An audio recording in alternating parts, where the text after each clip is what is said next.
States estimated at about $50 million.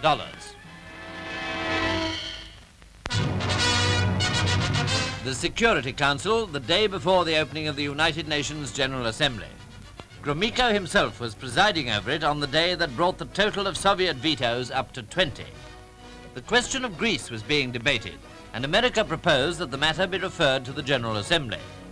Those in favour voted, and then Gromyko called for a show of hands by those opposing.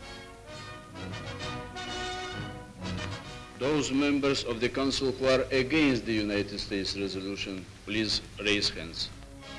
He votes against, of course, and now we can see exactly how the veto works. In favor, 9.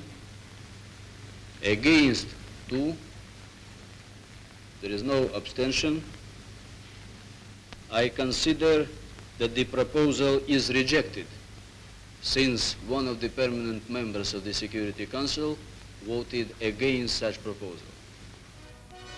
Next day, the General Assembly was in session, and the feature of the occasion was the speech of Secretary of State Marshall, who called for action on the Greek question and the veto.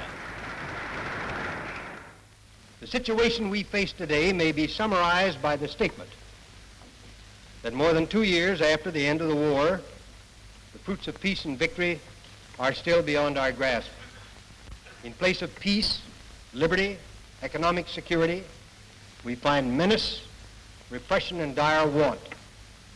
That is why the United States has placed on the agenda of this assembly the question of threats to the political independence and territorial integrity of Greece. One permanent member of the Security Council, however, has 3 times vetoed the efforts of the Council to deal with the situation.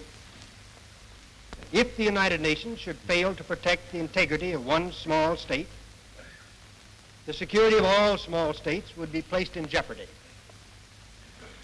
The government of the United States has come to the conclusion that the only practical method for improving this situation is a liberalization of the voting procedure in that council.